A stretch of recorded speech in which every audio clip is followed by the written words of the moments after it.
Pope Creighton's prayer, it rises high, where faith and science touch the sky. In the word and wonder truth is clear, God's design in every sphere.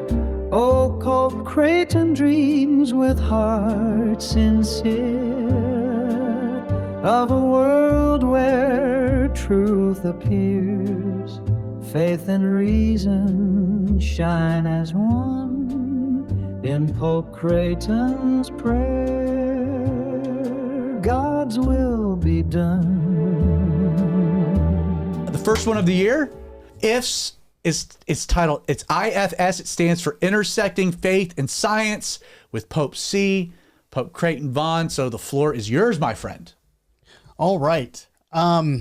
So I am nervous about this one. This is going to be interesting. At least I hope. Today I want to talk about IVF, which for those of you who don't know is in vitro fertilization.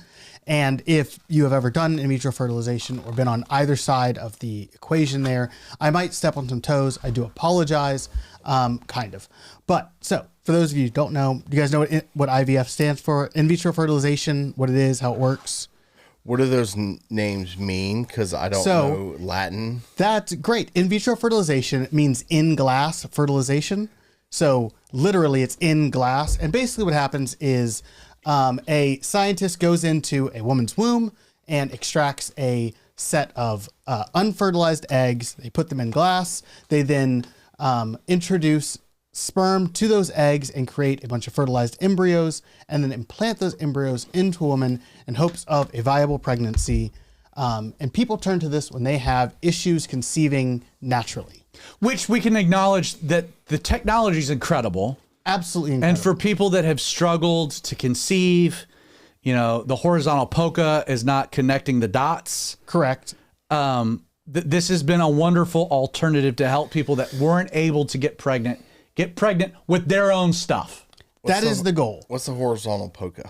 We'll tell you when you're older. Okay. So it is an alternative to the horizontal polka to conceive. That's a Steve Urkel reference. Did I do that? I would not call that it. makes sense to me. Thank you. I would not call it a wonderful alternative to the horizontal polka. So we're going to talk about all of the practical. Let's do it. Problems. So we're going to start with the sperm. There are all kinds of issues. And so my numbers for this come from, and this isn't a joke, it's donatesperm.com. And on the That was a solid reference to a website where you get no revenue from. I just thought it was a funny name. Google tracks all your search history. I thought about that a little bit too late. I was already halfway through my research before I thought I should have turned on my VPN. You're going to be getting some weird ads. I know. Facebook's going to represent. Yeah, your Facebook reels are screwed. So at this website, they have some FAQs. One of them is, how do I donate? We all know that one. How often can I donate? What is the minimums for donations are they ask donors to commit to twice a week donations for 6 months, which is a total of 52 donations. And that is minimum. And they pay people for these donations. And in the FAQ, they state specifically that most donors exceed their minimum donations. How much do you get paid? So I did not look that up. Okay. But not a relevant question, Spice Daddy. So they take a minimum of 52 donations from each donor, which here comes the issue with that. Each donation is good for fertilizing more than one egg, obviously, because the eggs are either fertilized, either they, put the eggs in a petri dish and then cover them in the donation, or they do, depending on how all of the things are working out, they may use a very, very tiny syringe, pick up a single sperm cell and inject that directly into the egg. But I think that the more common way is to put the eggs in the petri dish and cover them in the donation and allow fertilization naturally. What that means is that they can use a single donation for multiple fertilizations. And so the question is, how many children can a single donor expect to have if he's given 52 donations at minimum? The guideline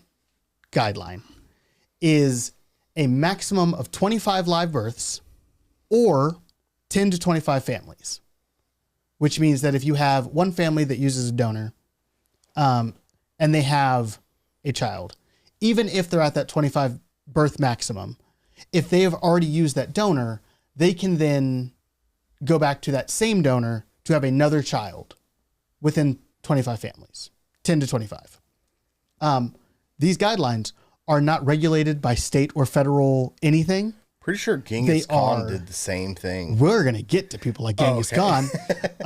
These guidelines are not regulated by a state or federal anything. They are just kind of professional guidelines, which means that each bank decides how often and how much they use any specific sperm donor. Which leads to... That's horrifying, actually. Dude, I did not know that. It leads to what are called sibling pods. They are all over the place. They are as large as 200 siblings, half siblings. So one donor having 200 kids just through sperm donation, not including whatever children he has naturally. The largest pods are around 200. There are pods of anywhere from 10 to 50 that are regular.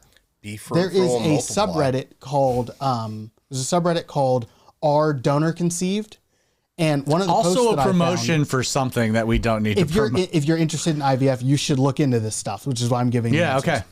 There's this one of the top posts that I saw was, is anybody here a part of a pod that's not massive? Because all of the posts are about people who are finding pods that are 20, 30 siblings or more. Now, how are they finding these pods? It's the 23andMe stuff. 23andMe, because it's like the genetics are forever. Once you donate your sperm, your genetics are forever. There's no taking that back. It's all coming back to you. You can't take yourself out of the database once you're in it. And it was always appealed like your identity will be concealed forever. Yes. No, it won't. No, it won't. They're going to find you. They're going to find each other. And they're going to want money at some point. Or worse. We'll get there. So again, these pods get huge. The worst thing that happens with these pods are pods where it's not a donor who meant to donate their sperm to these. It is, and this happens weirdly more than you would think, is doctor abuses, because there are sociopaths in the IVF world. And what they do is, they have women come in, say, I want to have seed from this donor, blah, blah, blah, blah. And they go, I got you. And they use their own sperm instead of the donation sperm. This has happened multiple times where a doctor has inseminated 60, 70 women. He hasn't inseminated them. He has implanted fertilized eggs that he inseminated with his seed instead of the donor seed and people find this out years later because their kids will do 23andMe.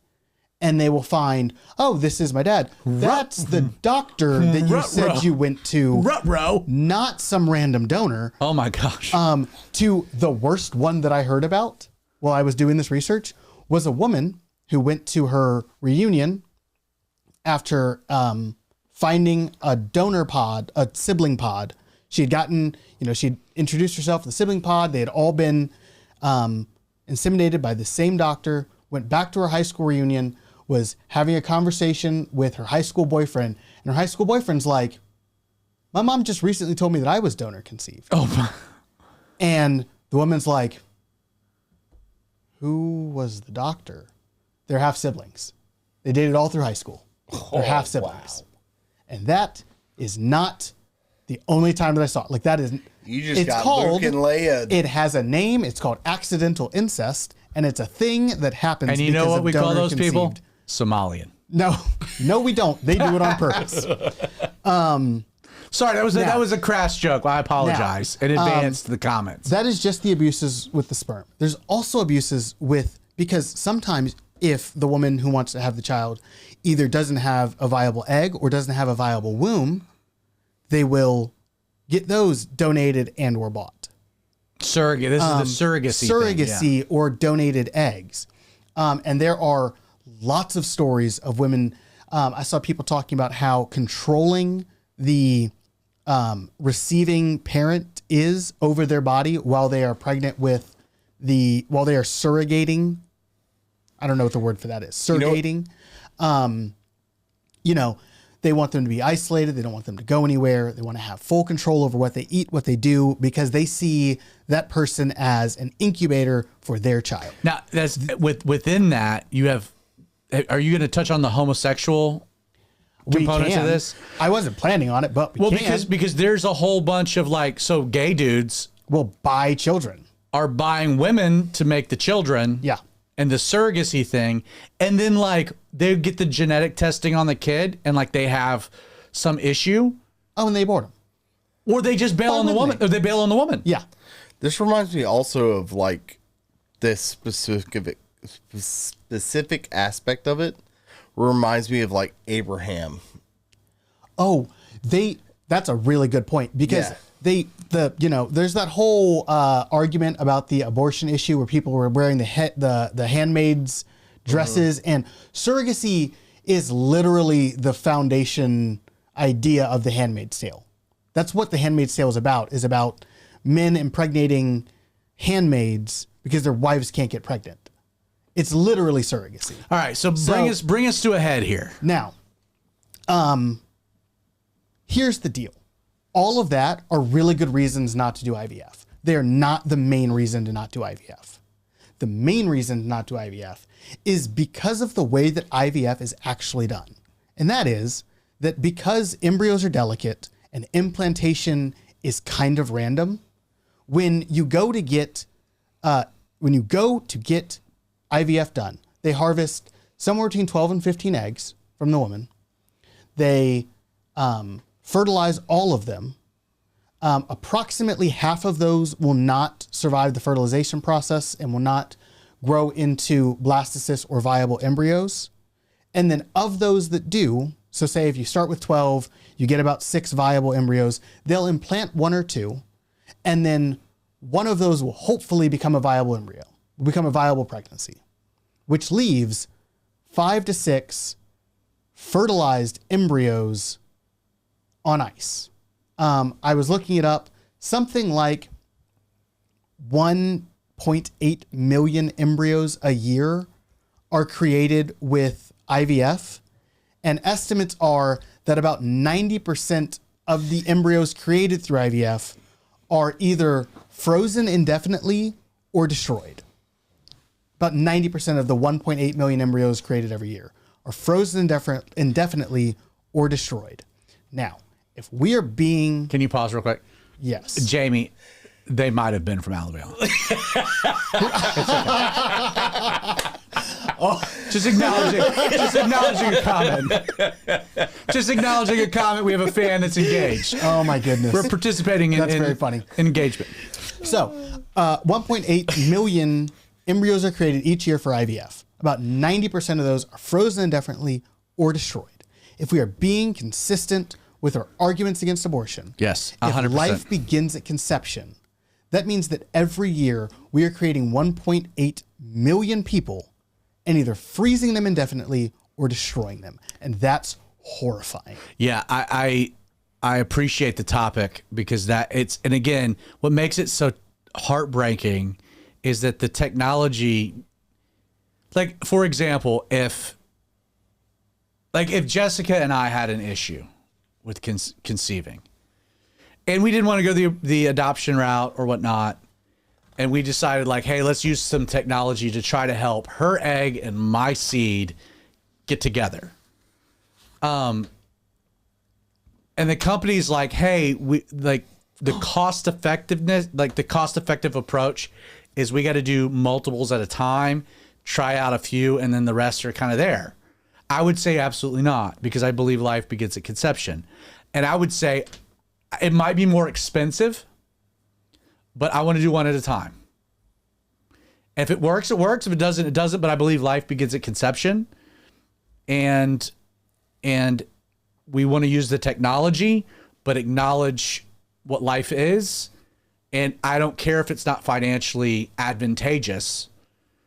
This is the situation. There are court cases where there's been litigation about what to do with the rest of the embryos. where a guy dies and like in his will, he's like, I don't want more of my kids coming out. There are really, again, I think the larger point here, and I'll let you close it, is that we have not had the right kind of ethical conversations regarding the topic of abortion and then IVF and whatnot, mainly because our society refuses to have the real conversation of conception. And, Roe versus Wade placed it at viability. And then as technology developed, that became a bigger conversation because viability. We keep pushing viability back every year. And can you say viability is after conception? I mean, like we have just the abortion topic has become so convoluted in our culture that we have not had the appropriate conversations ethically. We've avoided them at all costs. Final thought, and then we're going to move on. Final thought: if you are a Christian and you are having fertility issues, you want to have children, I would encourage you towards adoption. I think that adoption is way better than IVF because there are thousands of children in the adoption system. I think it's currently like 170,000, about half of which, maybe more, are actually, or in the foster system, about half of which, maybe more, are eligible for adoption because not all kids in foster care are eligible for adoption. If you look at adoption first, look at adoption elsewhere in the world. We have some very good friends who adopted 2 girls from China, and they are fantastic. They have a very happy family. IVF is a very dark market, and there are thousands of kids in the foster care system who need loving families and who need to know the Lord, and they would love for you to adopt them. So there's no easy segue from that topic back to, hey, the more lighter topic of immigration. Yeah.